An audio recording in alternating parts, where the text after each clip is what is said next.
Okay. Welcome, everybody. It's good to see you. Happy Friday. I hope your week has been a little calmer than mine was. We've had wildfires in my area, so we were evacuated for about 48 hours and just got back in. So it's a great day to talk about state dependent functioning. So yeah. So before we get going, you guys know how we typically do this. We're going to do a regulating activity. I'm going to do a didactic review of what we've talked about, some new information, and then we'll break into our study groups after a small Q&A with the big group, come back together, see if there's any revelations that anybody's had, and then we'll close for the day. But you can see we've got some new faces on the screen. So I've got some very experienced people in the NM who are joining us today, and they're going to share their expertise and their practical application in their own lives and in their work with what we're learning today. So, Jess, if you want to introduce yourself, and then Amanda. Hi, everyone. So great to be here. Thank you so much, Michelle, for inviting us. I'm Jess Davies, and I live in Ohio. I'm a school psychologist by trade, and I've worked in schools in different roles, special ed, student services. And right now, I'm really grateful. I've been working for 10 years now for the Montgomery County Educational Service Center, which is a mouthful. But basically, we support schools all over the region and actually in different states as well. Um, our division is called Integrated Support Services.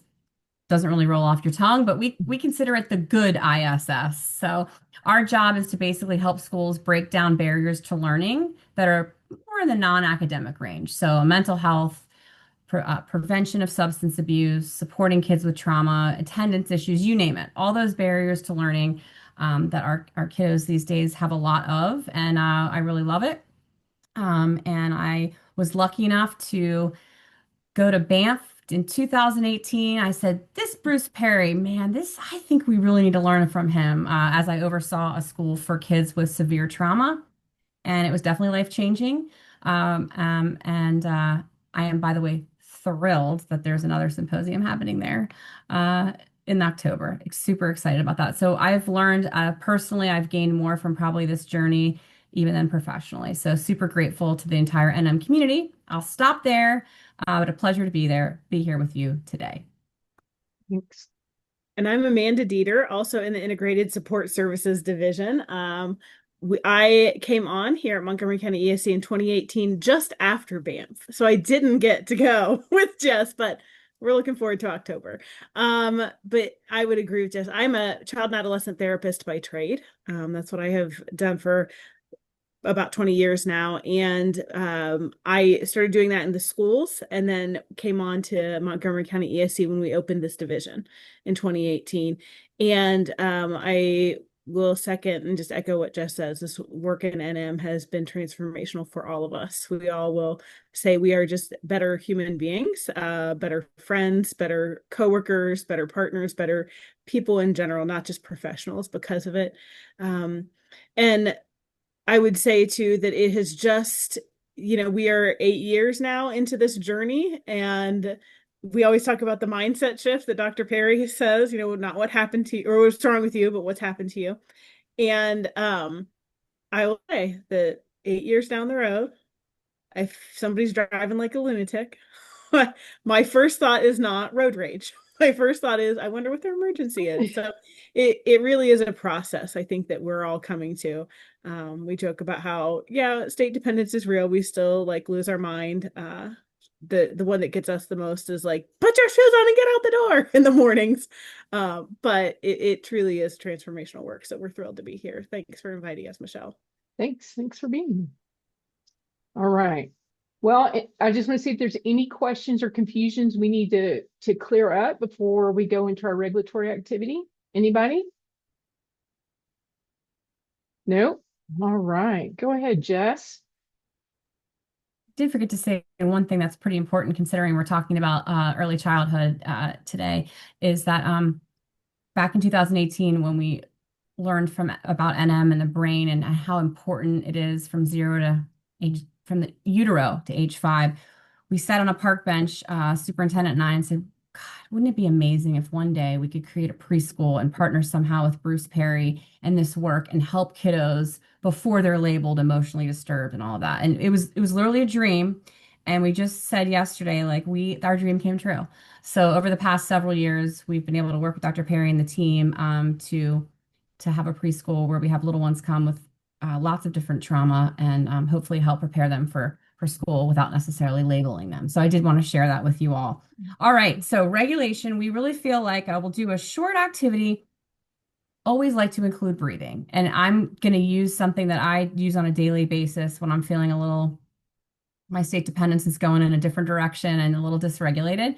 So what we're going to do is we're going to just do a few three breaths, box breathing. I'm not sure if you've ever done box breathing, but if you haven't, if you picture a box in your head, probably should have had a slide for this, but hopefully we can all picture a box without a slide of a box. We're going to breathe in for 4. So if you think about one side of the box, you're going to breathe in for 4 seconds, and I'll take you through that. Then you're going to hold the breath for 4 seconds. Then you're going to breathe out for 4 seconds. Hold your breath for 4 seconds, and we're going to do that 3 times. Then we're just going to do a little face relaxation, and then we're going to do a piece about asking you about a memory, but we'll explain that when we get to that. So if you'd like to turn off your camera or close your eyes and or both, I completely invite you to do that. And here we go. We're going to breathe in 1, 2, 3, 4, and hold 2, 3, 4. Breathe out 2, 3, 4. Hold 2, 3, 4. Breathe in 2, 3, 4. Hold 2, 3, 4. Breathe out 2, 3, 4. And hold 2, 3, 4. One more time. In 2, 3, 4. Hold 2, 3, 4. Breathe out 2, 3, 4. Hold 2, 3, 4. Now one deep breath in. And then as you release, again, you can keep your eyes closed for this if you'd like. This is for me, this is how I get a lot of stress in my face and my neck. So I'll just take this deep breath. And while I do, I'm going to move my head around, maybe move my shoulders, feel that relaxation and release as you let your shoulders down. And I like to close my eyes and let my eye muscles relax and have my jaw fall down with my lips stay closed. Just feel your jaw and your face just relax. One last deep breath. And then if your eyes are closed, you can open them. And for me, that helps me as I'm sitting at my desk or whatever I may be doing to come to a place of physical peace. Now, for the mental piece for me, I'm going to ask you all to think about a joyful memory from the last month. It could be the tiniest, it could be some big, big, big joyful moment. It could be just a small moment of joy, but something that brought joy to your heart over the last month in your life. And since we are talking about kids, if there's a particular memory that has to do with you and a child or children, whether it's your own, friends, family, or a student, great. Doesn't have to have a child in it. Joyful memory, past month. I'll give you about 20 seconds to think about that. And then Amanda and I will share out. And then if anyone wants to share, we welcome that. But of course, no need at all. So I'll give you about 20 seconds to think of a joyful memory from the past month.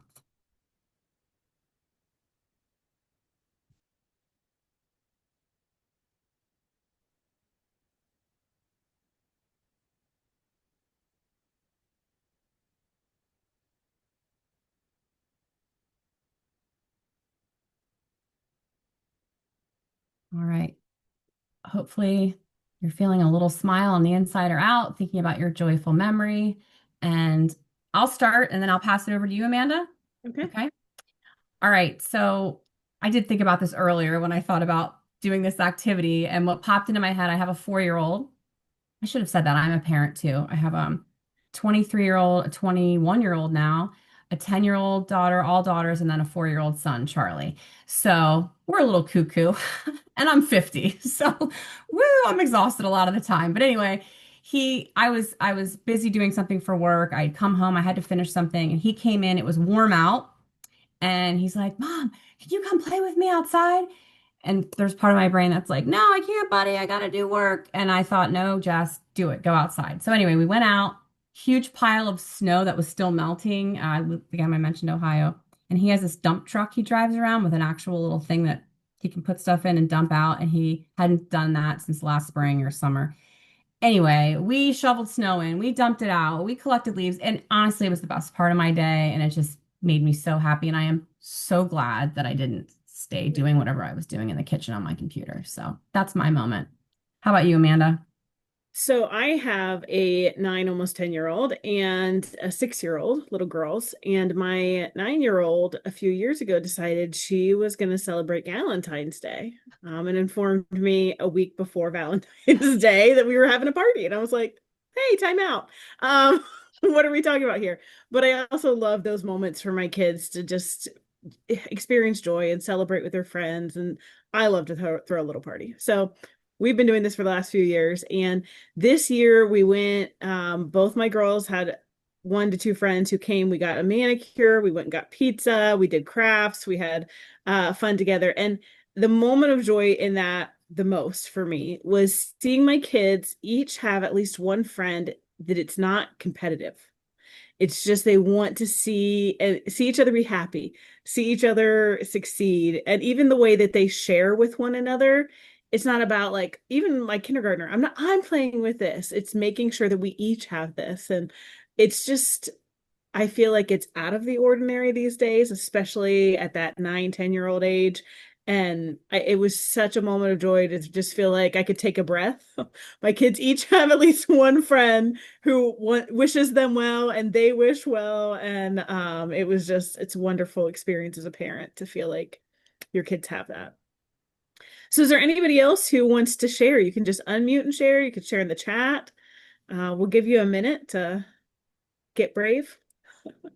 I always say I'm a therapist. I've got crazy wait time. Oh, Tiff, please share. I just went on a little trip with my 5-year-old grandson who lives with me. And I met with my best friend who he calls Aunt Shar. And we have a sensory thing that I do with him is it's like a sensory and a nurture thing. We write on him with tattoo pens, that are washable. And my friend is an artist. And so I was like super excited for her to do it because he was going to be like, yay, she's going to do real. Like it's going to not be like rainbows and clouds and pretend dogs. So he loves lightning bolts. So he asked her to do a lightning bolt. So she did a lightning bolt and she was like, okay, and it's going to have wings and it's a dragon and then it has legs and all this stuff. And he looked like his face was like in awe. And I was like, he's going to be so proud of her and it's going to be so cool. And when she goes, what do you think of that? And he goes, that's really great, Aunt Shar. Now can you do a lightning bolt like right here? Like he was giving her this positive response. And now can you do exactly what I asked you to do? Like it was Uh-huh. so cute and so sweet. But Oh, yeah, it was great. oh, I love that. Thank you for sharing, Tiff. Yeah. That goes along with everything we've been talking about, doesn't it? About how you think something is going to be a certain way and you just never know. Yeah. What someone else is expecting or wanting. Yeah. All right. Well, and mine was so small. Mine was, I ate my Cheerios this morning and they had the little hearts instead of the O's. And I love that when that happens. Small, small burst of joy about Cheerios because they were hearts. I love that. So anyway, there was mine. All right, y'all, we got a lot to do today, so we're going to go ahead and get going.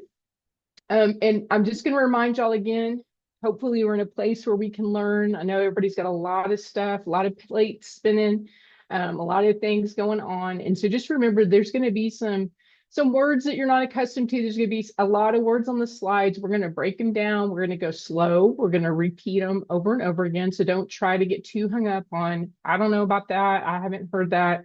You'll hear it again, okay? And so when we get into our smaller groups, we'll have more discussions about the material that I'm going over. So just try not to get too hung up on worrying about making sure you understand everything 100% the first time, because you'll hear it again. I think you guys probably know that by now, but here we go.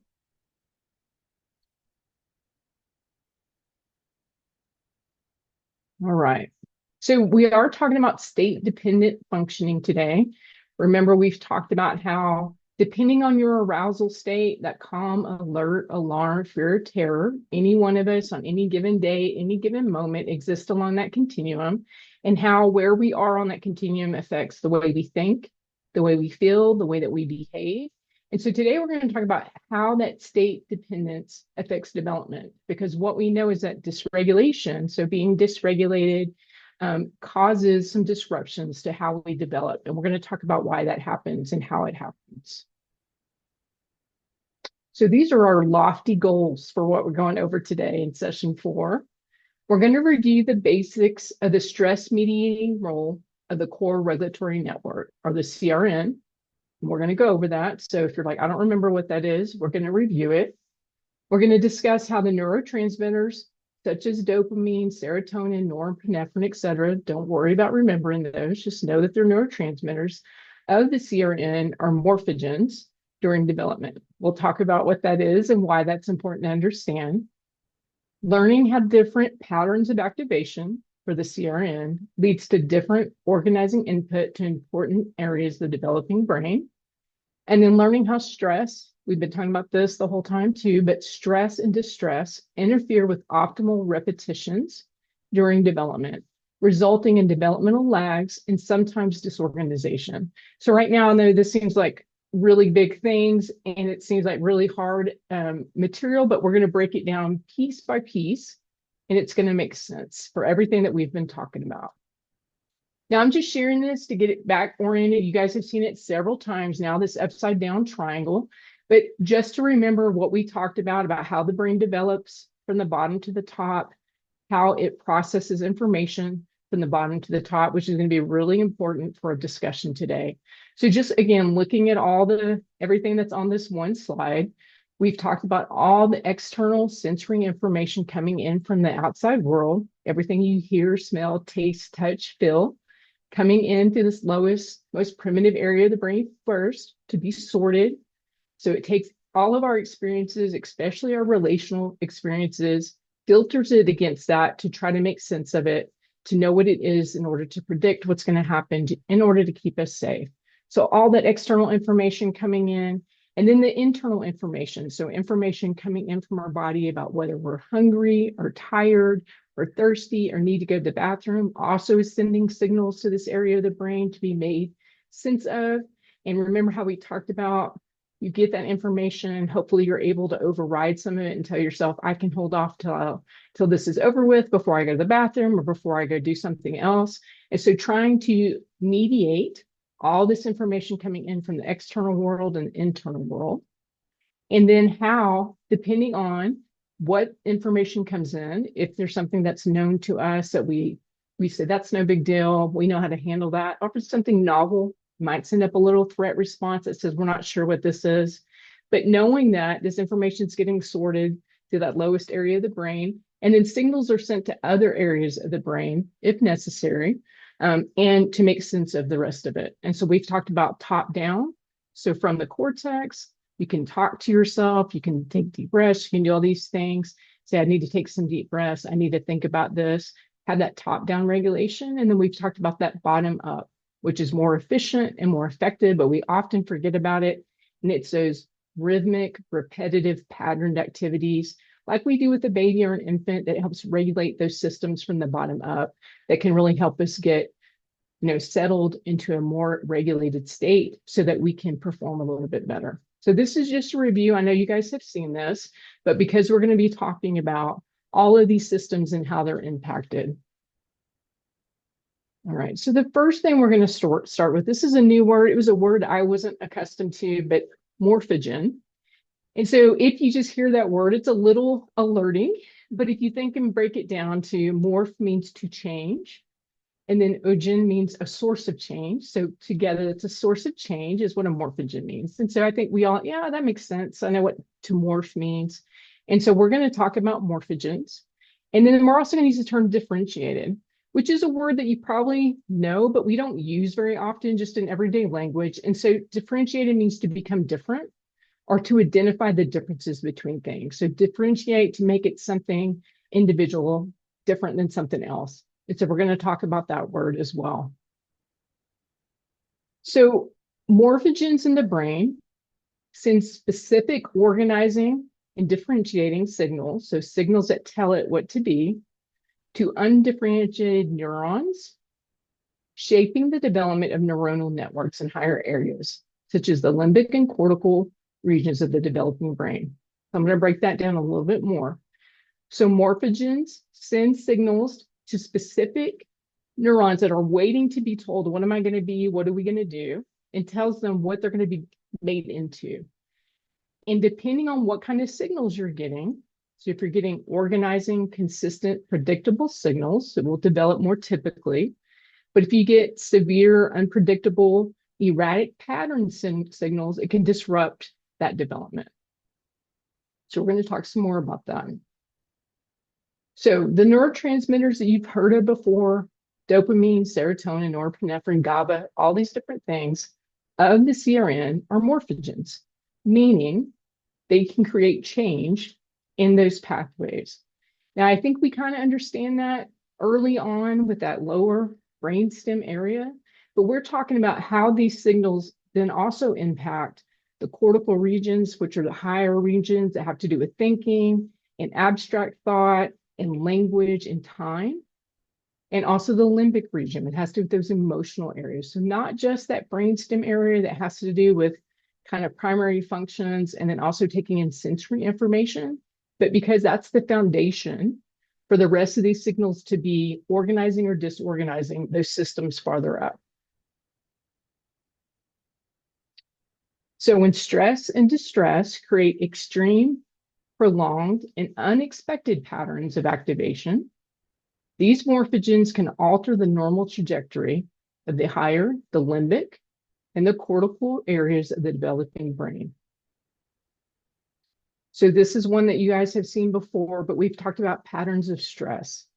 And so when you have predictable, moderate, and controllable patterns of stress, that creates resilience. And we've talked mostly about if a baby expresses a need and that need is met consistently by a caregiver, that helps create resilience in that nervous system because you have many, many repetitions of being stressed and then being soothed. And then we've talked about how those things, the connections that get made is between being held, being sung to, being rocked by your caregiver, and those connections create regulation and reward for us with that caregiver.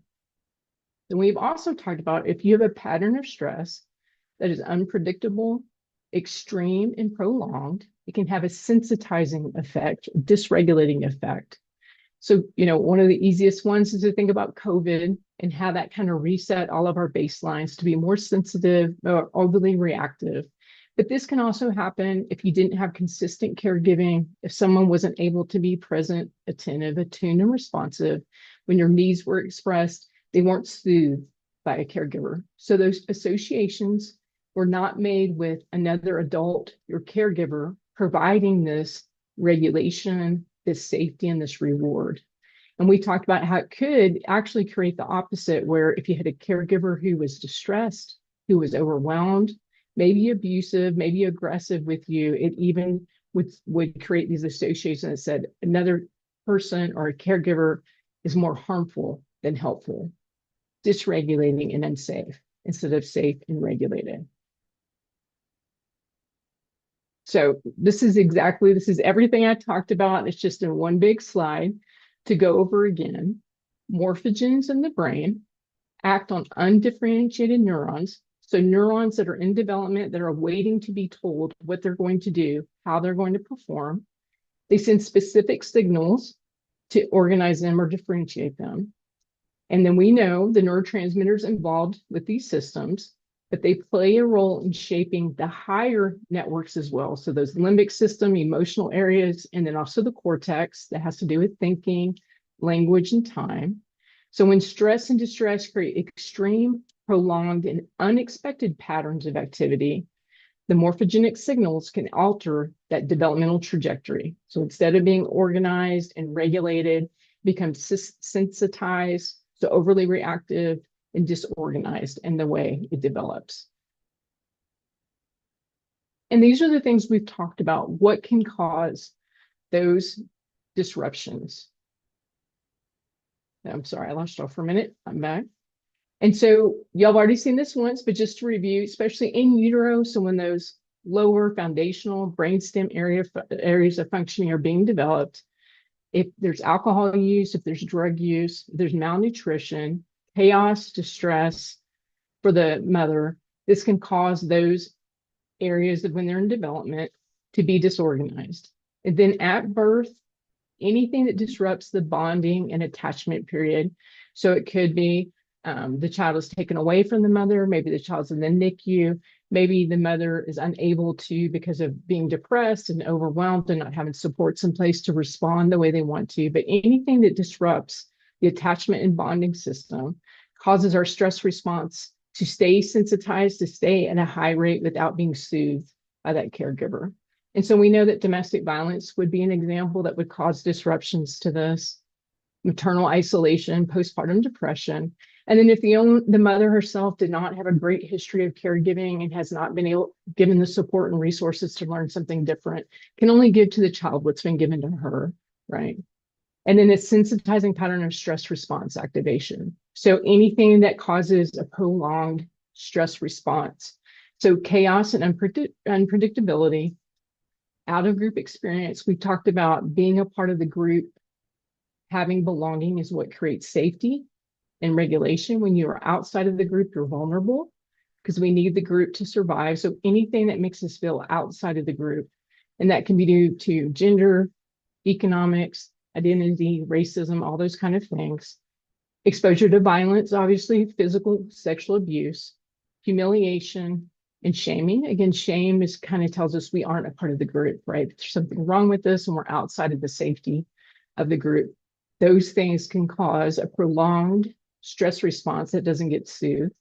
And so these are the kinds of things that can cause those core regulatory networks to be overly reactive and send disorganizing signals farther up to the cortical regions and the limbic regions. Okay, and this is that same upside down triangle. And this is just, again, what we talked about in the very beginning, taking in all this information, all of our systems that are impacted, our autonomic nervous system, our neuroimmune system, our neuroendocrine system, all these systems are impacted and are meant to work together in an organized way, in an integrated way. And so trying to make sense of that and realizing that all of it is being organized and sent through these core regulatory networks are really foundational to everything else that's going to happen. And so this is just showing how for any one of us, we've talked about this before, any incoming information, we're going to have an overall general response to incoming information that is similar. And so just to give an idea, and I think I might even use this example before, but I was out camping one night. We're sitting around the fire. It's nice and relaxing. I'm in that calm, reflective state, and I hear a noise that I've never heard before. And so the noise comes in through this lowest area of the brain. Our brain filters it against my past experiences, does not know how to make sense of it. Sends up a little bit of a threat response saying, I don't know what that is. My cortex says, is it this? And my cortex was saying, is it a train? Nope, wasn't a train. That freaked me out a little bit more. I start getting a little bit more panicked because I'm not making sense of the information that's coming in. And slowly, just as we talked about before, the more stressed I get because I don't know how to identify it, that the cortex starts to shut down from the top to the bottom. And so I've been becoming more emotionally reactive. And if it keeps going, I might, to the point, my heart rate's going up, my breathing gets faster. I might feel like I need to leave or run away unless someone can relieve my distress and finally says it was a rock slide. Okay, and I'm not in danger. It was over there, we're here. My cortex can come back online. My breathing can be calmed again because I have the information that tells me what's going on. So for each one of us, we have the information. We try to make sense as quickly as possible. The cortex is kind of sometimes throwing out answers if it has any possibilities. But if we can't do that pretty quickly, that cortex starts to shut down from the top to the bottom. And remember, we go from being able to be thoughtful and intentional to being emotionally reactive to being reflexive. and our responses as those areas begin to shut down with threat.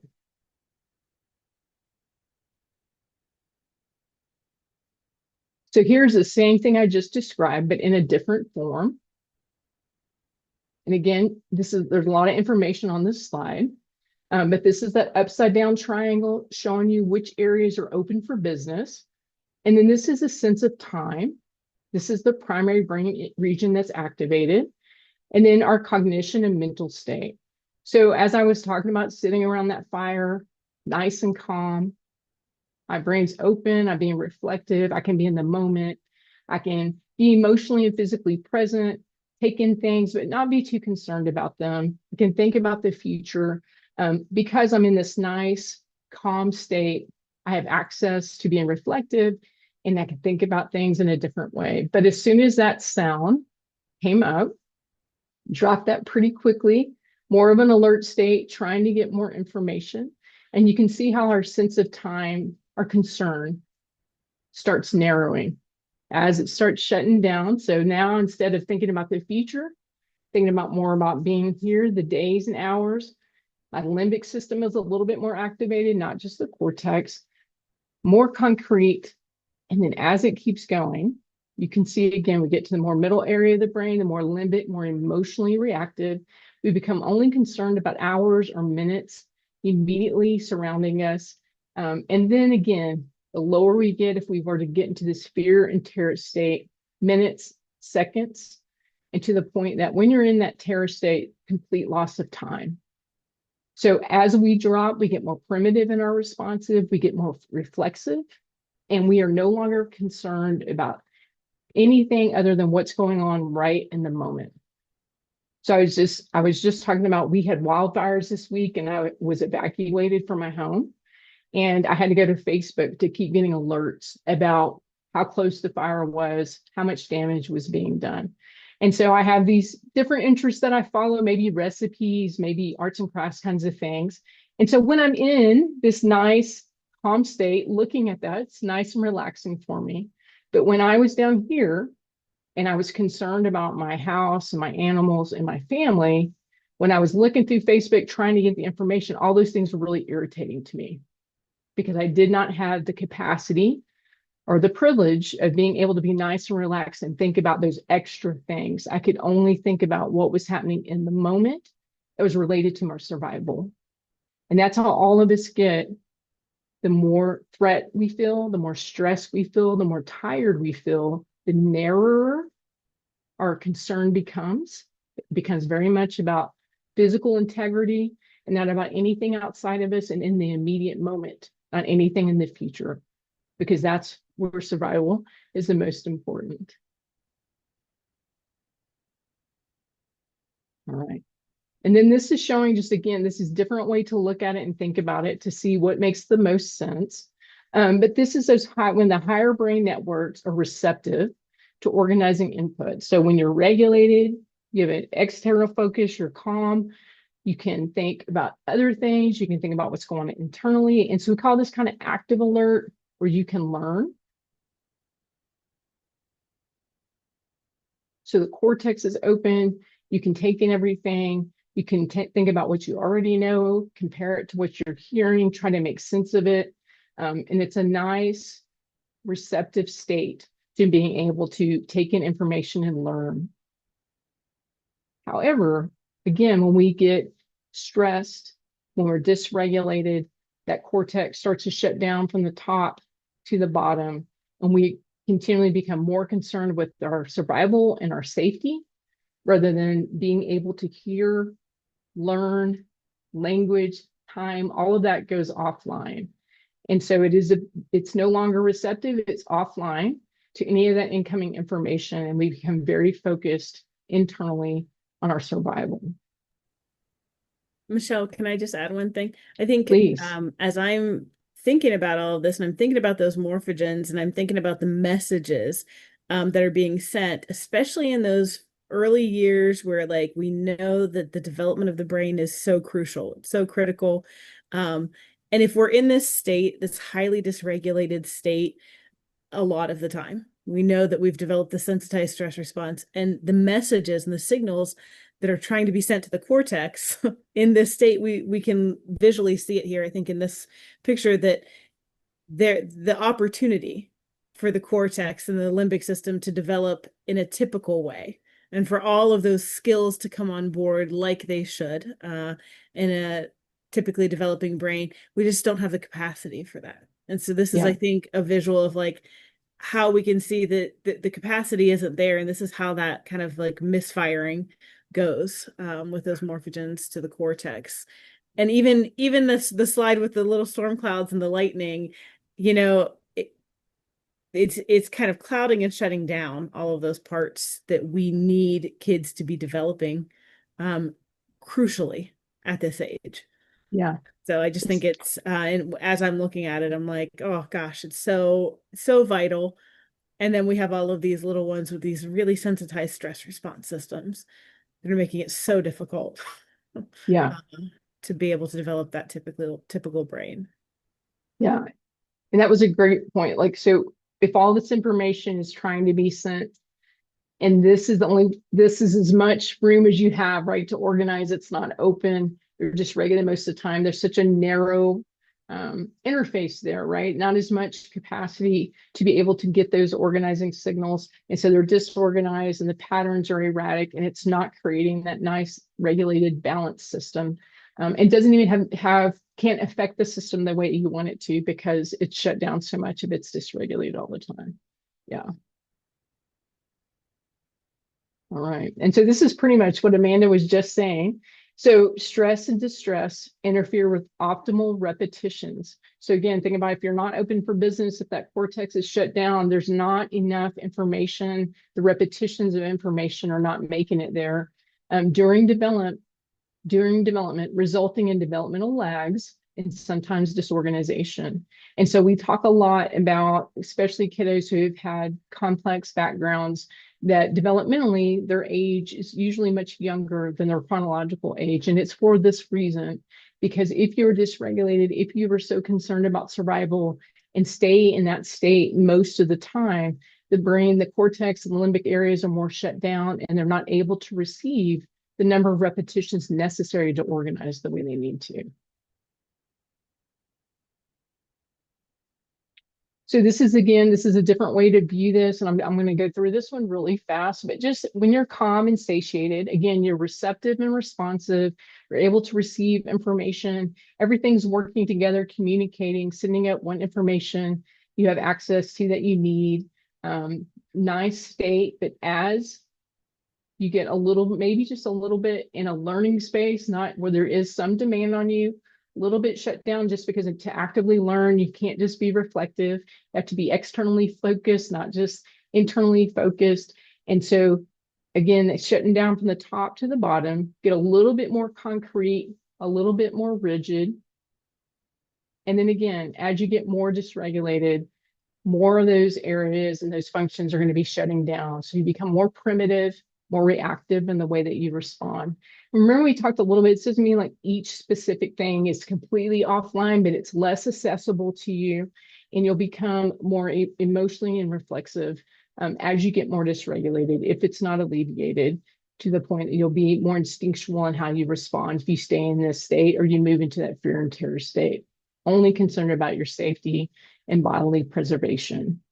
And so these signals are not getting through to the cortex to be able to make sense of things, to understand what someone is saying to you, to make thoughts about consequences. This is a really great one to understand about why a lot of consequences that are future oriented, so you have to win so many points, or you have to have so many stars so that you can do this next week, doesn't work in these highly dysregulated individuals. Not just kids, this is also true for adults. When we get so dysregulated, we can't think about the future, we can't think about consequences. And so as we get more stress, as we stay in these dysregulated states, those future oriented kind of rewards and consequences don't do us much good. Can I say one quick thing, Michelle? Yes, please. We spend a lot of time working with teachers. And by the way, I'm never harping on teachers. They work so hard and care about kids. But a lot of teachers like us, we certainly were raised in, you break the rule, that's it. There's no questions at, like, this is the rule, you break it, you're done. And this has been so helpful for our teachers in understanding, like, but I know she knows it. I know she Yeah. knows that's not okay. Just yesterday, we just talked about it. And this is so helpful to really shift that mindset, and helping teachers and any adults working with kiddos. Like in that moment, they might not really know it in that moment. They're not being able to access it from their cortex. So just wanted to share that. Thanks, Michelle. Yeah. Yeah. Go ahead, Amanda. And because we do the same thing ourselves. Right. We know it in the moment, and we Yes. don't care, and we make the choice to, like, we try to eat healthy, and then we have a really crappy day and we go home and we grab the chocolate cake off the counter, and in the moment we don't actually care. And then the next day when we have more access to our cortex we care, but in the moment we don't. And so I think when we can connect those experiences to ourselves, it helps us have a little more compassion for kids, that, like, while the rules might be somewhere up here, we're not accessing it. And while my Yeah. goals might be somewhere up here, I don't care about it in the moment. I'm quick relief. I need what I need now. That's right. That's right. Yeah. I talk a lot about when I travel. I always have plans to exercise like I normally do and eat the way I normally do. And when I travel, it's so stressful to me that I eat terribly and I don't exercise. I don't do anything. And it's for that exact reason, right? So just like what you're saying, we know better. We're not always able to do better, right? And that's not just kids, that's all of us, because that sense of time is in the cortex. That being able to imagine consequences, act within your belief system, that's all in the cortex. And so the more stressed we are, the more dysregulated we are, the less access we have to those kind of higher order values, beliefs, those abstract things to behave in that way. And so that's for all of us, not just the kids that we work with. And so it is true, they know better, and so do we, but we just can't always do better, right? Because we can't access those areas of the brain that would help us perform the way that we want them to perform. All right, so these that we're going to come back to is a big group, but these are going to be our smaller group discussion questions. And so I just want to, if someone will drop those in the chat for me, it's very kind to do that. But we're going to talk about some of this. I know this has been big chunks of stuff. We're going to talk about some of it. How do you apply it to yourself? Why do things that happen to us early on in development still impact our functioning years later? And then state-dependent regression. Have you ever seen when someone has regressed to a previous behavior or emotional state? And remember, all of that is based on where they are along that arousal continuum, and not just an evocative cue. It could be a feeling state, it could be a physical state, it can be any of those sensory things that could cause us to go into a more regressive state. And then thoughts on how safety and belonging open up those systems in the higher area of the brain. So open that cortex up for business. And what does this suggest about relational and rhythmic interactions? And so that's what we're going to talk about in our smaller groups. But before we do that, I just wanted to see if there were any questions, comments, clarifications that we need to make before you go into that smaller group and kind of get into some meatier discussions.